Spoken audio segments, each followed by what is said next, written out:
BNP কিভাবে কি ক্ষমতায় আসলো, সব রহস্য ফাঁস হয়ে যাচ্ছে। পুরোটাই ডক্টর ইউনূসের মেটিকুলাস ডিজাইনের অংশ কিনা সেই প্রশ্ন সামনে আসছে। আপনারা জানেন, অন্তর্বর্তীকালীন সরকারের অন্যতম প্রভাবশালী উপদেষ্টা, যাকে ঘিরে সবচেয়ে বেশি আলোচনা হতো, সেই ডক্টর খলিলুর রহমানকে প্রধানমন্ত্রী পররাষ্ট্রমন্ত্রী বানাচ্ছেন জনাব তারেক রহমান। অনেকে বলছেন বিষয়টা ইন্টারেস্টিং না, বিষয়টা অ্যালার্মিং, ভেরি সিরিয়াস। এর তাৎপর্য অনেক গভীরে। দেখেন, রাজনীতির যে কত বড় ধান্দাবাজি খেলা, কতটা হচ্ছে বাটপারি খেলা। দেখেন, এই ঘটনার মধ্য দিয়ে এই নির্বাচন পুরোপুরি প্রশ্নবিদ্ধ হয়ে গেল। এটা কি আসলে নির্বাচন, না সেই লন্ডনে তারেক রহমানের সাথে, খলিলুর রহমানের সাথে আমির খুসরু এদের যে বৈঠক হয়েছিল, ডক্টর ইউনূস, লন্ডন বৈঠক, লন্ডন কেলেঙ্কারি। আসলে কি ওটা কেলেঙ্কারি? আমরা তো দেখতে পাচ্ছি, মনে হচ্ছে সেটাই। ওই লন্ডন বৈঠকের পর যা দেখছেন, এগুলো সব স্ক্রিপ্টেড। আসলে নির্বাচন এগুলো সব সাজানো পাতানো, মেটিকুলাস ডিজাইন নাকি? এই ধারণা এখন সামনে আসে। কারণ একটু সিম্পল হিসাব মিলান, এই উপদেষ্টা পরিষদে আসিফ মাহমুদ অমুক তমুক থাকতে পারবে না। মনে আছে বিএনপির শর্ত? অবশ্যই এই ছাত্র উপদেষ্টাদের নির্বাচনের আগে পদত্যাগ করতে হবে। মির্জা ফখরুলের বক্তব্য, বিএনপির আনুষ্ঠানিক বক্তব্য। শেষ পর্যন্ত ছাত্র উপদেষ্টাদের পদত্যাগে বাধ্য করা হয়েছে। কেন? এই ছাত্র উপদেষ্টাদের সাথে এনসিপির কানেকশন আছে। শেষ পর্যন্ত দেখা গেল ছাত্র উপদেষ্টা থেকেই পদত্যাগ করতে বাধ্য হয়েছে। কিন্তু আজকে বিএনপির মন্ত্রী উপদেষ্টা হিসেবে ছিলেন। আচ্ছা, আসিফ মাহমুদ সজীব বা এই মাহফুজ আলম, এরা উপদেষ্টা পরিষদে থাকলে নির্বাচন প্রশ্নবিদ্ধ হওয়ার সম্ভাবনা ছিল। তাহলে এখন বিএনপির মন্ত্রী উপদেষ্টা পরিষদে ছিল, এই নির্বাচন কি প্রশ্নবিদ্ধ না? এমনিতে টিআইবি রিপোর্ট থেকে শুরু করে বিভিন্ন রিপোর্টে উঠে এসেছে যে নির্বাচন সুষ্ঠু হয়নি, এখানে ইঞ্জিনিয়ারিং হয়েছে, নানান গবেষণা উঠে এসছে, সামনে অনেক কিছুই দেখবেন। তো সেখানে বিএনপির মন্ত্রী সরকারের উপদেষ্টা ছিল, অতএব বিএনপিকে ভেতর থেকে জিতিয়ে দিয়েছে। এটা স্পষ্ট বোঝা যায়, এভাবেই তারা জিতেছে এবং যুক্তরাষ্ট্রকে ম্যানেজ করেছে এই জয়ের পিছনে। আর যুক্তরাষ্ট্রের সাথে কানেকশন ছিল খলিলুর রহমানের। দেখেন, রাজনীতি যে কত বড় ধান্দাবাজি এবং বাটপারি খেলা, খুব সিম্পলি দেখেন। এই যে ডক্টর খলিলুর রহমান, তাকে বিএনপি আলটিমেটাম দিয়েছে। রুহুল কবির রিজভী একদিন একটা সংবাদ সম্মেলন করেছে, তারপর তিনি বলেছিলেন, রুহুল কবির রিজভী, যে এই খলিলুর রহমানকে পদত্যাগ করতে হবে। কি, এই খলিলুর রহমান দেশ বিক্রি করে দিচ্ছে আমেরিকার কাছে। মির্জা আব্বাস, মনে আছে? এই খলিলুর রহমান নাকি কি করছেন? দেশ বিক্রি করে দিচ্ছেন, মানবিক করিডোর দিচ্ছেন, অমুক তমুক, মানবিক করিডোর, বন্দর দিয়ে দিচ্ছেন, সবকিছু নেপথ্যে খলিলুর রহমান। জাতীয়তাবাদী শ্রমিক দলের লোকজন এটা নিয়ে তোলপাড় তৈরি করে দিল। সেই দেশ বিক্রিকারী খলিলুর রহমান, কথিত দেশ বিক্রিকারী খলিলুর রহমান এখন বিএনপির পররাষ্ট্রমন্ত্রী। অন্য কোনো মন্ত্রীও না, পররাষ্ট্রমন্ত্রী। মানে বিএনপি খলিলুর রহমানের বিরুদ্ধে যে অভিযোগগুলো করলো, ওই জায়গায় এখন বিএনপি ওই পথে হেঁটেছে। সেই খলিলুর রহমানকে অন্য মন্ত্রীও না, পররাষ্ট্রমন্ত্রীও বানালো। বিষয়টা ভেরি অ্যালার্মিং। কেন বানিয়েছে? দেখেন, উপরে উপরে খলিলুর রহমানকে এত গালাগালি, তার পদত্যাগ চায়। আবার এই খলিলুর রহমান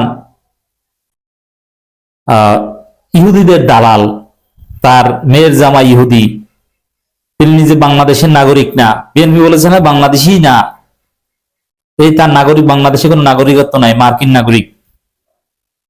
তার ছোট ছোট শালি বিয়ে দিয়েছে ইহুদির কাছে।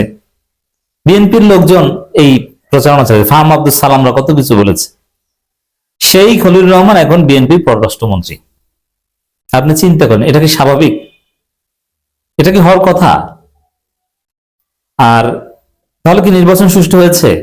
আর এটা কি হঠাৎ রাতারাতি তারেক রহমানের উপর ওহী এসেছে যে জনাব তারেক, তোমার উপর ওহী এসেছে, তুমি খলিলুর রহমানকে পররাষ্ট্রমন্ত্রী বানাও? না, পররাষ্ট্র মন্ত্রণালয়ের মতো একটা সেন্সিটিভ পোস্ট হঠাৎ করে দেওয়ার কথা না, এটা দীর্ঘমেয়াদী পরিকল্পনার অংশ।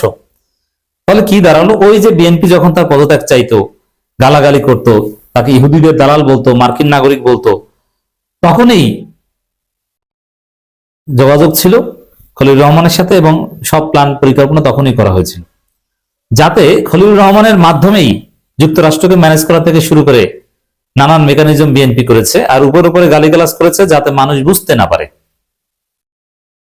যাতে মানুষ বিএনপি ইউনূস শত্রুতা আছে এটা জানে, বুঝে, যাতে নির্বাচন সুষ্ঠু হবে না, জামাত এনসিপি কে বোকা বানানো হয়েছে। আমি যেগুলো বলছি এগুলো সব পারসেপশন, একটা স্কুল। এটা যে একদম চূড়ান্ত তা না, কারণ আপনি মিলান এটা কেন, এটা কিভাবে কি ঘটেছে, কোন হিসাবে এই খলিলুর রহমান আজকে পররাষ্ট্রমন্ত্রী হয়, এবং সেই নির্বাচনকে আসলে প্রশ্নবিদ্ধ থাকে না? ডেফিনেটলি প্রশ্নবিদ্ধ নির্বাচন। আর খলিলুর রহমানকে আমেরিকার দালাল বলা হতো।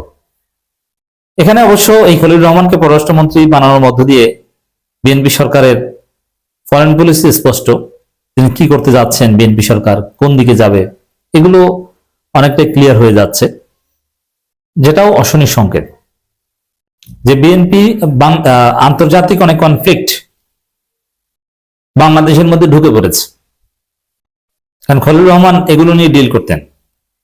খলিলুর রহমানকে অন্য মন্ত্রী বানালেও আপত্তি ছিল না, টেকনোক্র্যাট কোটায় তাকে পররাষ্ট্রমন্ত্রী বানিয়েছে। আন্তর্জাতিক অনেক কনফ্লিক্ট এখন বাংলাদেশে ঢুকে পড়বে। যুক্তরাষ্ট্র, ভারত, চীন, পাকিস্তান, ভারত, এরকম নানান মেকানিজম বাংলাদেশে এখন ফাংশন করবে। অতএব বাংলাদেশটা কোন দিকে যায় বলা যায় না।